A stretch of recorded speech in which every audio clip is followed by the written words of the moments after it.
Okay, so this is the second lecture. I want to bring your attention to what was happening much before partition. And I want to talk about slowly the art environment in India at the time of the early period. India, as you know, is host to a huge, massive culture that spans art, it spans dance, it spans music, it spans textile.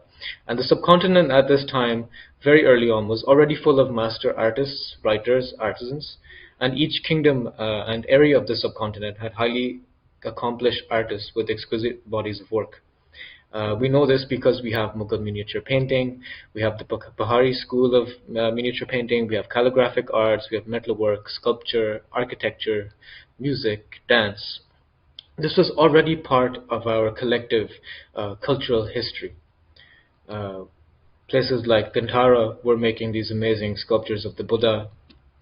We have the Mughal school, and they were doing these wonderful illustrated manuscripts and paintings. We have the Ajanta Caves, which is probably one of the eighth wonders of the world. It's an architectural marvel and it's an artistic marvel. And of course, we have the Pahari school, and with its wonderful, colorful renditions of Hindu myths and legends. So the British arrive.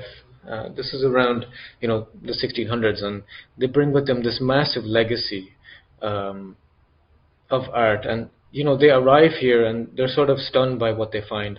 They see all of the temples, they see all of the architectural and artistic wonders, and for them this is a huge threat. For the colonial powers to leverage and establish a rule within India, they had to come up with a way to sort of divorce or remove the cultural legacy of what the people had at the time. So what did they started doing? They started reducing major works of art and artisans as crafts or craftsmen, even laborers. So people who are trained in, for example, miniature painting or metalwork or textile work or earthenware or clay pots and painting, they were sort of reduced, and their importance within within culture and within society began to change quite quickly. They actually discarded and censored a lot of these artifacts. Some of them were kept in museums and in archives for very, very long periods of time without having been shown to the general public. Many of the sculptures, for example, the Gandharan sculptures, were either taken to England or taken to other parts of the world because they were feared that we wouldn't look after them.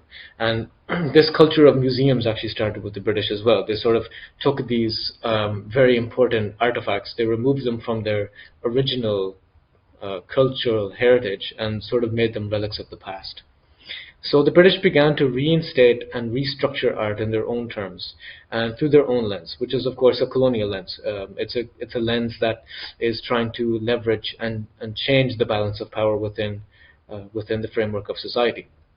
So what did the British do?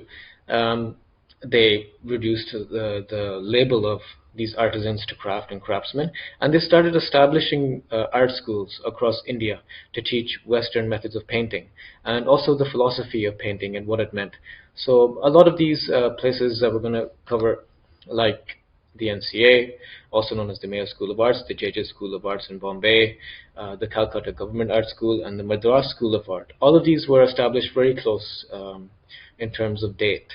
And their main method was to sort of instill or perpetuate this Western academic realism style, and also to push industrial design. What does that mean? It means, like, for instance, NCA became this massive powerhouse for industrial design, and everything that was taught there was craft, what the British deemed as craft. And they were making things for palaces, and they were making different craft objects. It wasn't something that was art to them. So their main thing was to emphasize perspective, anatomy, realism, and oil painting. This is something that was very new to the subcontinent. Oil paint was not part of the cultural heritage of the Indian subcontinent. Instead, we had natural pigments, natural dyes, which were made from crushed rocks and leaves, and they were used in a wash-like method, like we would use it in miniature painting. And they ended up marginalizing a lot of these indigenous styles of miniature painting, Bahari painting. For them, this was something that was a threat, and they wanted to replace it with their own version of, their idealized version of painting. And we saw this in the last lecture, how a lot of these artists like Allah Baks and Amrita Shergill, although their subject matter was Indian or subcontinental, the actual method in which they made the work was entirely Western.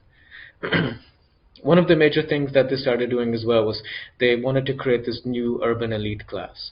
And they did this through the art schools. So a lot of these artists that came to train in these art schools, especially when it came to painting, they were sort of from a more upper level background, socioeconomic background. So we've seen these paintings before. We've seen these paintings by Mita Shergill. We've seen this painting by Tagore, by Allah Baksh, and of course the Krishna series by Allah Baksh. We covered this in the last lecture. And what was happening around this time was um, a lot of these artists, as we shown before, they were trained in the Western method, but they were philosophically trying to find a way in which to sort of separate themselves from this influence of Western academic realism and painting. And this is when the Bengal School was established. This was a nationalistic art movement in colonial India, and it was established by A. Tagore, the wonderful artist who made this painting of Bharat Mata. So in the 1900s, in Calcutta, they decided to create this art movement, which essentially tried to revive traditional Indian art and resist the Western impact of Westernized, idealist, realist painting. And for them, philosophically, to be rooted in the nation of India and the cultural heritage of India and the spirituality of India was of utmost importance. And they did that through painting those figures that we saw. So we have these key figures in this movement, in the Bengal School, and we have A.B. Havel, Abhindranath Tagore, Nandalal Bose, and Asit Haldar. And these were very, very key artists. And we're going to take a quick look at their work here. So Tagore, as you know, has his famous painting of Bharat Mata. We have Nandalal Bose with Shiva and Sati, which are actually murals, and Asit Haldar, which illustrated the Mahabharata. So, when they started to move away from this westernized way of painting, they wanted to depict, or at least find mediums that resisted what the British were trying to instill on them. And a lot of these artists began looking towards the past. They began looking towards the east and to the past. So they were looking at Mughal miniature paintings, they were looking at Rajput paintings, they were looking at the Bahari school, they were looking at the murals that we saw in Ajanta, and they were looking at Japanese art, and particularly the way the Japanese and Mughals handled the medium of watercolor, or wash style painting as it's called. With this change in medium, they also started changing the subject matter of the paintings. So as we saw, they painted a lot of mythological or spiritual themes or historical themes. And the figures themselves, while they're not entirely abstracted and still look very realistic, they were more stylized, they were more graceful, and they were idealized. And they sort of took their inspiration from the earlier paintings that we find in Mughal and Rajput courts. So we have this painting by Tagore, which we've discussed earlier. And although this is done on oil and canvas, which is traditionally very Western, the way in which the painting is made is in this wonderful wash method, and this elongation of the figure, and the figure itself is very idealized. So we have these other paintings by Tagore that I want to draw your attention to. We have the passing of Shah Jahan, which was painted in 1902. This is oil on board. And you can see this very, very reminiscent Mughal miniature style. We have this flat perspective that's happening here, with this layered perspective, as it's called. And in the back we have the Fort at Agra, of course. We have Shah Jahan looking at his legacy. Yeah, and you can see that this is a massive departure from the previous paintings that we saw. This is a huge departure from painting nobles and painting the world around them. So this was a huge hallmark of the Bengal school. And again, this is another painting by Tagore, and it's in a very Persian style. You can see how there's this flat, uh, you can say layered perspective, and there's even writing up here. We can see that there's writing included within the painting. And this whole format is entirely new for the time period. And this is in the early 1900s. So already in the 1900s, you can see that artists were trying to resist the colonial occupation of India that was happening, and they wanted to remove themselves from um, English influence. Here's a wonderful painting by Nandalal Bose, Shiva and Sati. This is a very unique painting because it's tempera on paper, and tempera is a form of organic pigment, and this is probably one of the first times this is sort of being experimented with in the 1900s. And the subject matter, of course, is entirely influenced by Hindu religion. This is another Sati by Nandalal Bose. It's watercolor on paper, and this was painted in the 40s. And you can see again this return to traditional watercolor and wash-based painting rather than thickly layered oil painting in order to capture an image. And you can see how the figure is stylized, how wonderful the lines are, and how simple it is. This isn't a very complex painting, but it's so wonderfully colored and wonderfully composed.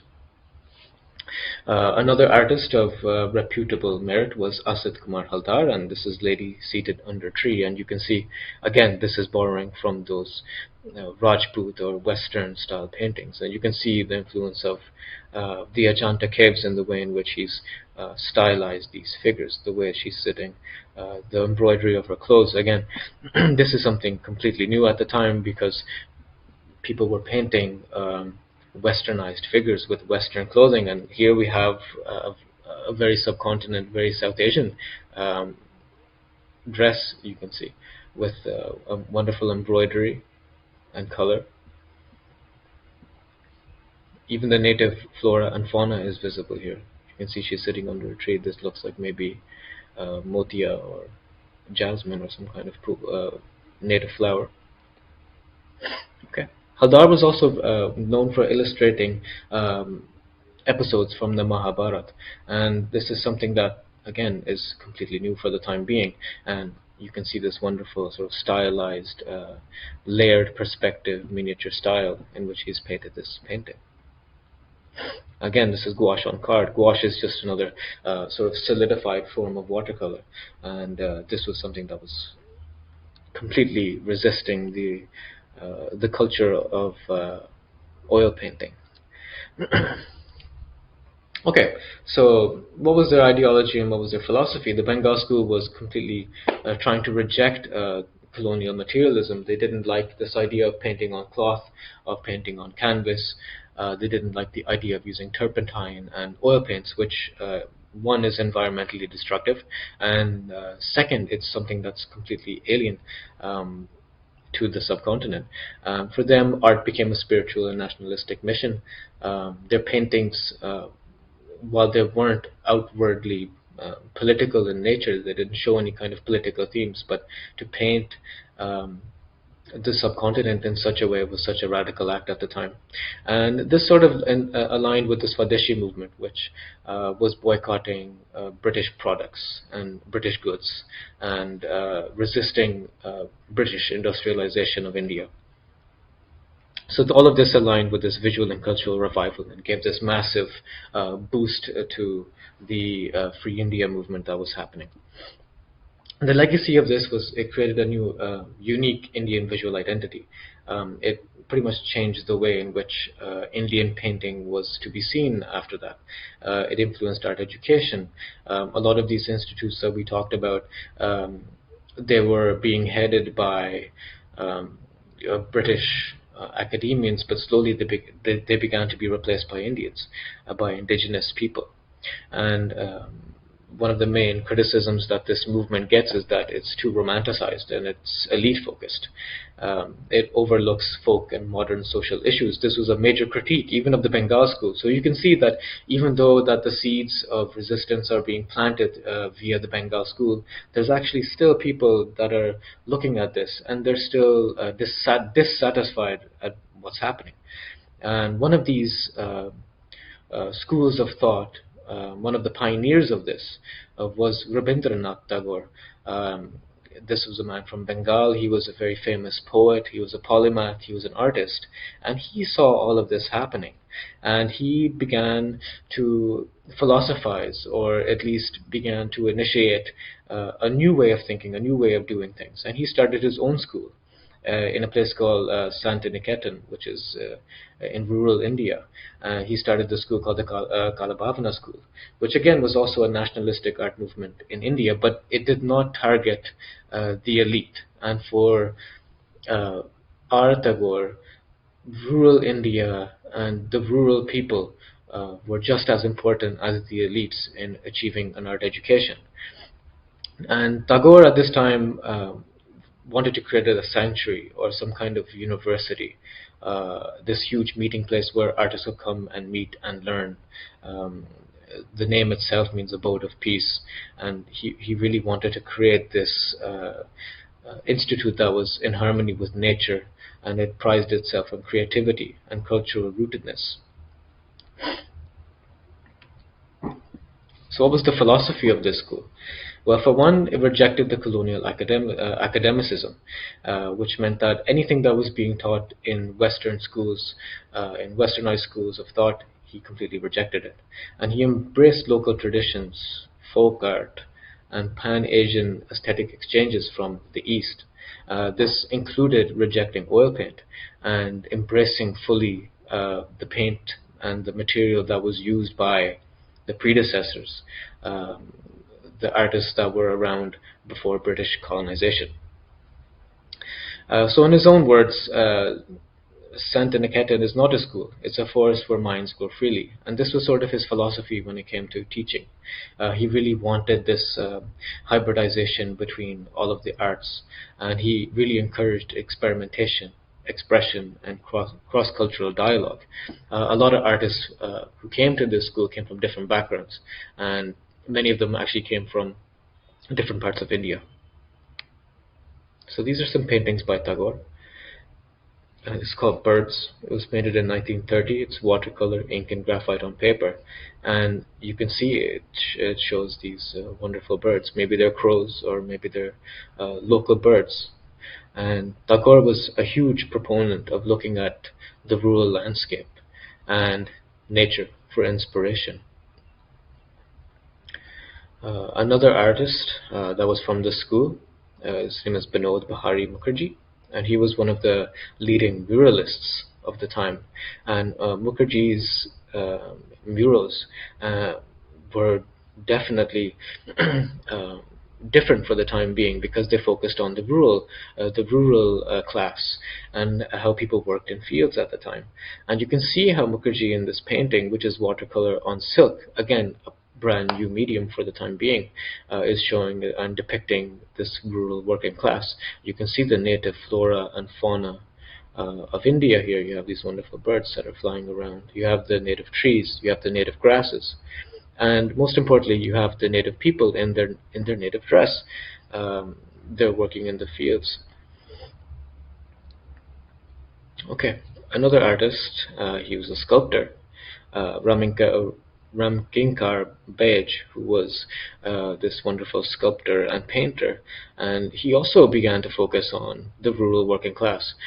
For him, these were the true carriers of India's legacy, rather than the aristocratic elite. And Bej painted many of these panels, which are sort of reminiscent of works that were being done by South American artists, like we have South American muralists, for example. They sort of had this communist or socialist leanings, and Bej in this painting, you can see, is showing the might and the strength of the harvester. Bej was also this very prominent sculptor, and you can see how he's created this very modern and very fresh take on the thresher, or the person who threshes the fields. This was a sculpture that was made in 1943. It was actually in response to the Bengal famine, which happened around about this time. So we're going to talk about the colonial schools of art that were present at the time, and we're going to see what was happening in those schools. So this is just before partition, and the National College of Arts, which at the time was called the Mayo School of Arts, was one of these colonial strongholds of industrial design. And it was established as the Mayo School of Arts to teach Western art theory and criticism and practice to students to establish a school of craft. It was rooted in British colonial ethos and pathos, and it prioritized colonial ways of art making. And of course, Western schools of thought, for example, the Bauhaus design principles. It turned more towards modernism towards the end of the 20th century. But before that, NCA in Lahore was bent on sort of creating all of these industrial products, and they were doing a lot of repair work and metal work and craft work, which what they deemed was craft. And you can see in this image on the right, they're sort of working on this large lamp. And this is actually from the NCA archives, and this lamp was from the Taj Mahal. And this oil lamp was actually given to NCA for repairs. And the students here, you can see, are working on it. There's very, very young children being trained in metalwork around them. And you can see this oil lamp being worked on. And this very oil lamp is still present in the Taj Mahal today. This is sort of the legacy of what NCA was doing at the time. Okay, so 1947, 14th August, India divides, and the new nations of Pakistan and India are formed. And with this split, this new artistic identity, these new students are flooding the art institutes. And we have this thing called the South Asian avant-garde that's being developed. And we have these two groups that are being formed, the Lahore Art Circle and the Progressive Artist Group. So we have the Lahore Art Circle. They were comprised by Shakir Ali, A.J. Shemza, Razia Feroz, Ahmed Parvez, and Ali Imam. And you can see a lot of these artists were born in very close time periods of each other. This is sort of like the defining avant-garde movement of Lahore at the time. And these artists, some of them migrated from India. For example, Shakir Ali actually came from India. And many of these others, like A.J. Shemza, also had family that came from Pakistan to India after the partition. And many of these artists were very young when the partition happened. They were probably only in their 20s. So for them, partition was sort of a defining moment in their lives. And we have this other group that was happening, the parallel group that was happening in India called the Progressive Artist Group. And they were established in Bombay in 1947. And you have all these young lads. They were sort of the pioneers of this group we have here. We're going to be covering a few of these. We're going to be covering Raza and Souza because of very interesting facets of their art. So we're probably going to start with the Progressive Artist Movement. We're going to start with the PAG group, the Progressive Artist Group from India. They started off in 1947. They're formed in Bombay, now called Mumbai. This sort of marked a radical shift in the art of the subcontinent, and it challenged both colonial academic styles and also the Bengal school. These artists saw the Bengal school as being sort of hyper-traditionalist, and they wanted to separate themselves from the Bengal school's idealized and romantic spiritualism. And also from the British academicism. So they have this very heavy burden to carry. So they have the partition that's happened, they have the artistic legacy of the British and the colonial empire that's completely dissolved, but of course the influence is still there. And we have the Bengal school's idealized romantic view of that. They wanted to completely move away from this, and rather than being completely focused on India's art or ancient art, they sort of looked more towards what was happening in the world again. And as you know, after the war and after partition, people began to open up quite a bit. They became more democratized. And for the Progressive Artist Group, styles like Cubism, Expressionism, Post-Impressionism, they saw these as fresh ways of looking at painting, and they wanted to combine these with Indian themes, urban life, partition, trauma, mythology, and even social realism.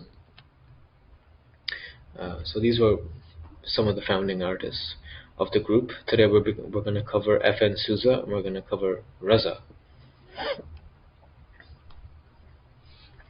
So what was this spat between the Bengal school and the progressive artist group? So the Bengal school was mostly spiritual, it was revivalist, they focused on symbolism, whereas the progressive artist group were more modern.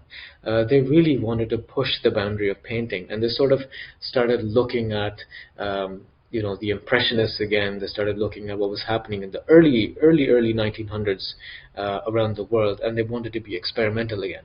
They wanted to embrace what was happening globally again. Uh, the Bengal school were more past focused. They were more interested in ancient Indian art and uh, the cultural heritage of India, whereas the progressive artist group were more future focused and more present focused. Again, these people have gone through a very traumatic experience. They've gone through partition, and many of them see that as a defining moment in their artistic careers. Others are more future focused. They want to know what the art of the future would look like, or how they can push art and develop art to make it more contemporary. So both of these schools resisted colonial norms, but they took different paths. So we have this painting by Sousa, and F.N. Sousa was an Indian man. He was of Christian background. He came from a very conservative Catholic family, and for him, painting his environment and painting those around him was a major touching stone in his artistic career. So we have this painting, this early painting by Sousa, not long after partition. It's painted in 1948 and is of a Goan village. And you can see how the forms are being rendered, how there's this thick black line that delineates all of these forms. There's even a mosque in the background. We have these boats, we have this river. And while this still looks like a landscape, you can see Sousa's inclination towards more expressionist ways of painting. He's not using colors that are true to life. He's using primary colors a lot of the time. He's using these strong blues, he's using these strong oranges and reds and greens. And he's sort of um, experimenting with what's possible. And for him, the landscape became a huge inspiration, especially the landscape of Goa and of Mumbai uh, and parts of India, rural parts and the urban parts of India. I'm sorry. So Sousa began heavily experimenting with the figure, and this became his defining style in his artistic career. For Sousa, the figure and the portrait held a lot of emotional baggage. And these paintings that were painted in the 50s, you can see how Sousa is being extremely carefree with his painting. Um, I think he's probably one of the more carefree painters in the progressive artist group when it comes to expression. And you can see how these paintings are reminiscent of paintings from the German expressionists. Um, this head, it could be a self-portrait, but again, these are not pretty paintings. And in his own words, Sousa says that he does not want to paint pretty pictures, which again is a very radical statement, considering the last 200-300 years of painting solely being dedicated to making beautiful paintings. So Sousa's Catholic background is one of interest, and for Sousa, showing or depicting his religious heritage is very important because it's what makes him who he is. So this supper at Emmaus with believer and the skeptic is sort of this really wonderful, almost like Russian Orthodox iconography type painting, and it's very heavily stylized. You can see how de Souza has broken up all these um, figures into these lines and shapes. But the painting is also very highly expressive. You see that there's this, you know, this figure on the right here. He's sort of looking a bit skeptical of what Jesus is doing here, and you can see how amazing the way that the painting is depicting Christ with this wonderful halo and these barbs and all of this rendering that's happening. This was totally new. This was totally fresh. And Sousa is sort of giving a master class in this expressionist thing. He's giving a Picasso a run for his money, I think. So here we have this crucifixion painting by Sousa, and it's the most it's so highly expressive, and you can see how Sousa has depicted Christ here with these soldiers on the side and nails. It's extremely grotesque, but also very expressive and very individualistic. And as you can see how Sousa is, he just doesn't care. He wants to go and push this painting beyond its limits, and he wants to show us um, these grimacing figures surrounding a very grimacing and menacing looking Christ here. It's a very dark painting. This is not a happy painting for sure. Okay, so we're going to talk about S.H. Raza and what Raza was trying to do. And we have this painting on the left by Raza, Oil on Canvas. It was painted in 1958, just shortly after partition happened. And for Raza, he wanted to sort of use the landscape again as a point of inspiration. So we have this village type scene that's happening here. Amongst all these forms, you can sort of see a blue sky, you can see the orange of the earth, and these houses. And for Raza, who at the time was actually residing in France, the French countryside and the French urban environment became a point of inspiration. And you can see how he's breaking down these forms into these angular squares of color and line and shadow. This is something that was quite common for paintings that were happening in France. And you can see this painting on the right here by another French artist, Georges Braque, that was painted in 1908, almost 50 years before this painting. And you can see the great similarities between Raza's early work and Braque's pinnacle achievement of Cubist painting. Braque was sort of like this, the pioneer of Cubist painting at the time. And you can see how Braque has also broken down these forms and turned the landscape into something that's highly abstracted. And this is something that is trickling into Indian painting now. Before, when artists were interested in depicting a realistic depiction, or at least a stylized depiction of the landscape, of the figure, artists were now trying to push themselves more and more into abstraction. And in the world at this moment in time, especially in America, art movements like the abstract expressionist movement are beginning to take hold. And a lot of artists are beginning to experiment in America with minimalism and stripping away paintings and using geometry to express things and becoming very expressive with their brushwork, something called lyrical abstraction. And a lot of artists who are stationed in Europe, stationed in America, Indian artists, they're beginning to see this as a very fresh way of painting. And Raza begins experimenting with this. You can see this painting on the left here by Raza, Saison number 1, again painted in France, oil on canvas. And you can see on the right a painting painted 20 years earlier by the famous Mark Rothko, a very early pioneer of abstract expressionism. And you can see this remarkable similarity in how these two painters have approached the subject. On the left, we know that Raza was sort of influenced by the landscape in which he was in. On the right, we're sort of unsure about why Mark Rothko made this painting the way he made it. We sort of speculate that it's some kind of city scene or some kind of road scene. But you can see the remarkable similarities. And these paintings are painted 20 years apart again. And you can see Raza is sort of flirting with or experimenting with this way of painting. And he still hasn't found his voice. Raza is still pushing and experimenting to try and find a new way of painting and find his own voice. And he finds this by accident. He sort of thinks about what his life is and how chaotic life can be. And he recalls a story from his childhood. And essentially, Raza was burnt out, and he went to his teacher and said, I need to calm down. And his teacher said, you need to focus on a black dot. And he drew a black dot on a whiteboard. And he made Raza sit down and look at it. And this dot, known as a bindu or a bija, sort of inspired the elder Raza to start these series of paintings. And you can see how stripped down and geometric these paintings are. Well, a huge difference from his earlier works, which were completely expressive and heavily layered and using oil paint. These later paintings, they start toying with this idea of geometric abstraction.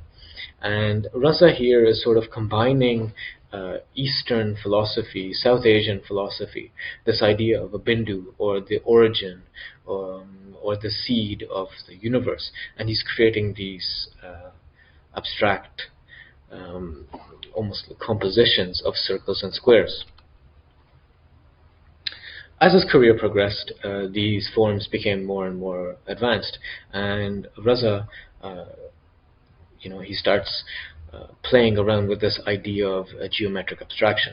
The bindu is never lost in these paintings. You can see the bindu is still there, but around the bindu you have this frame within a frame, and you have these squares, we have these delineated lines. Some people interpreted these lines as being inspired by yogic forms, and how this is related to the female form, and how these interlocking triangles are related to the male and female. And of course we have this wonderful use of color.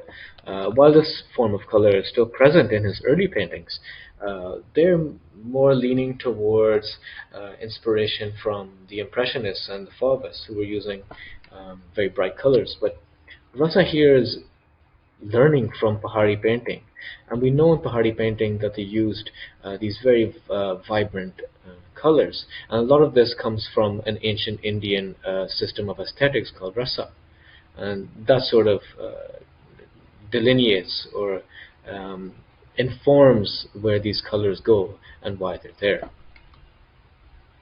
So in Pakistan we have something similar that's happening, and in the 30s we have Shakir Ali, who is this pioneering modernist artist. He is at the NCA.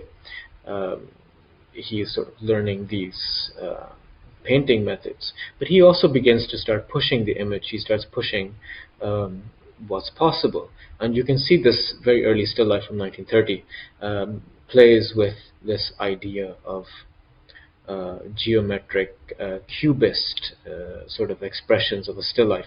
We can see how similar this is to some of Pablo Picasso's work, for example, or Georges Braque's work. And of course Shakir Ali had access to all of these works. I need to mention that a lot of these artists that we've actually seen, almost all of these artists have traveled somewhere beyond India extensively. Many of them have spent many lengths abroad. Some of them have spent a lot of time in parts of Europe, in parts of the UK, and in parts of America.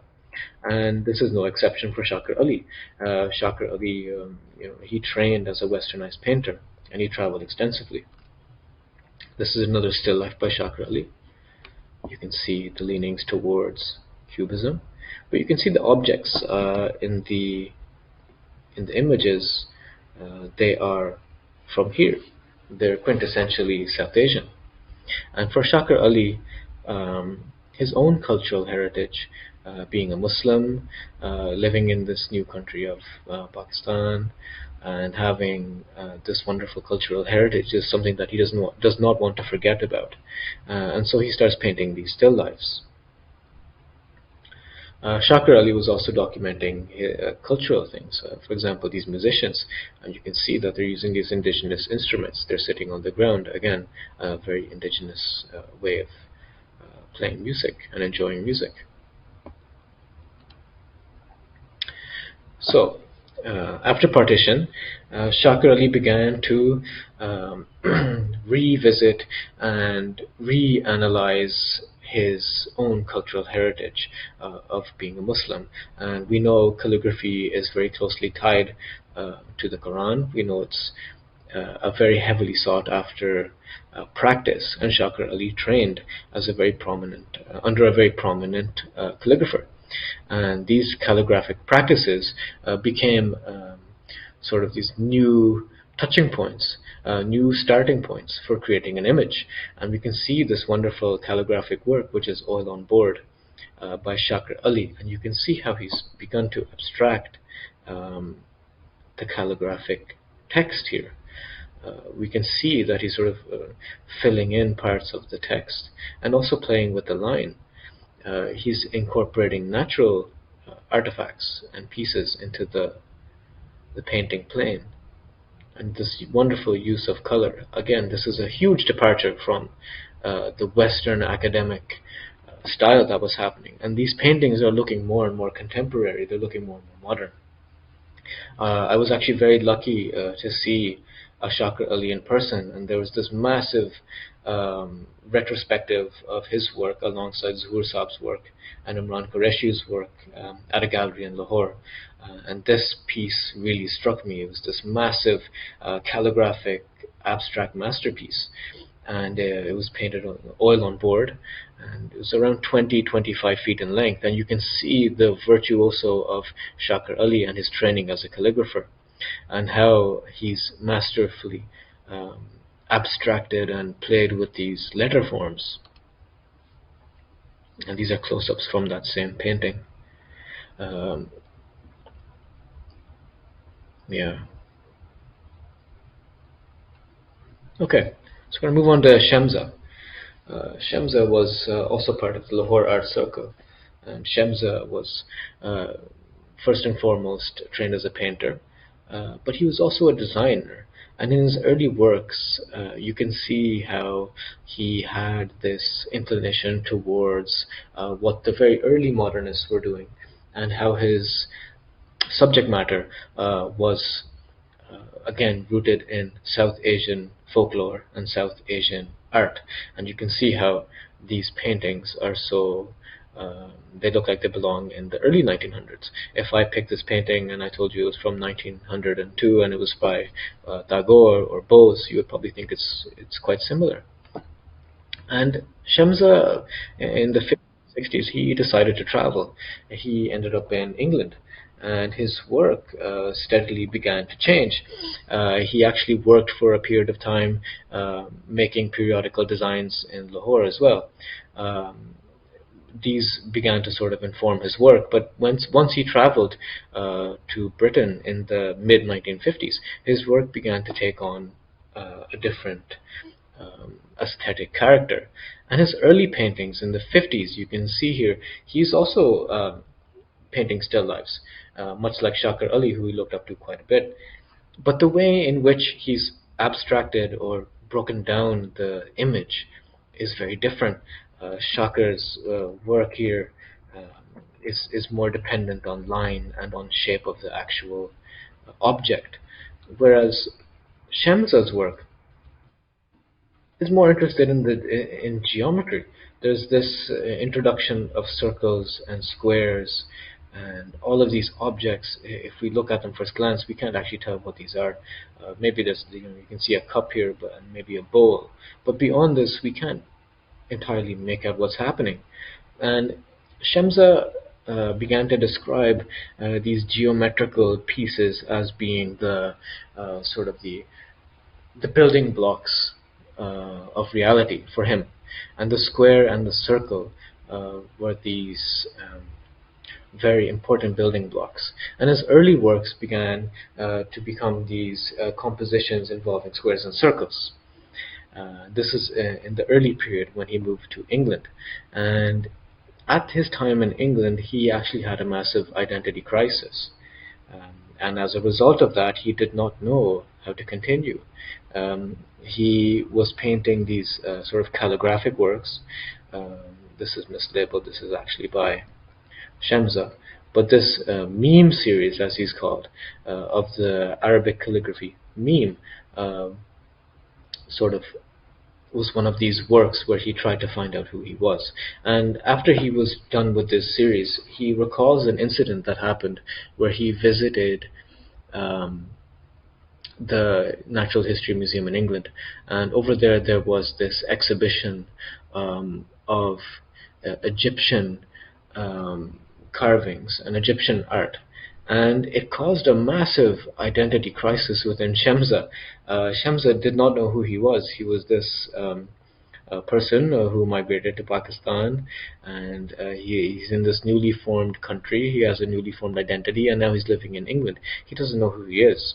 And in an act of um, I would say, frustration or maybe even rebellion, or just trying to find out who he was, he actually destroyed a lot of his early works. And he pinpointed this as being a huge pivotal moment in his artistic career. And he decided to look for a new artistic language. He started revisiting his own cultural heritage, and he began playing around with the circle and the square. But in this case, in this sense, it was a little different. He started looking at textiles, he started looking at letters, and he wanted to sort of make a language of his own. And Shemza, in these paintings, you can see painted in the late 1960s. Um, there are these wonderful geometric letter-like abstractions happening, and they sort of echo a lot of textiles and textile works. And this is very interesting because Shemza's parents and his grandparents came from a very notable family of textile traders, and many of them dealt with carpets. And you can see there's these wonderful carpet-like qualities to all of these paintings. These later paintings, called chessmen, these sort of look like chess pieces, but they also incorporate this quasi-alphabet into them. We don't know what these alphabets mean, but they have this amazing contemporary quality to them. Later on in his life, in the 1980s, Shemza began looking back at the letters, at his cultural heritage of being a Muslim. And again, there's this return to this traditional um, way of approaching painting. And in this painting by Shemza called the Root Series, he's creating these beautiful sort of easternized flowers, and their roots are deeply embedded in Islamic calligraphy. And the painting plane is also painted as if it's a textile, again, or tipping back to his artistic roots. So I'd like to conclude this lecture with this painting, and I kind of want to give some thoughts about what was happening at this time and what you can sort of take away from this now of what's happening in the artistic community. And it's really interesting to see how these artists, while they came from different backgrounds and different parts of India, some of them chose to stay in India, some of them chose to stay in Pakistan, they had this very, very fresh and innovative approach when it came to art. And a lot of these artists eventually will go on to inspire what were the contemporary artists of India and Pakistan.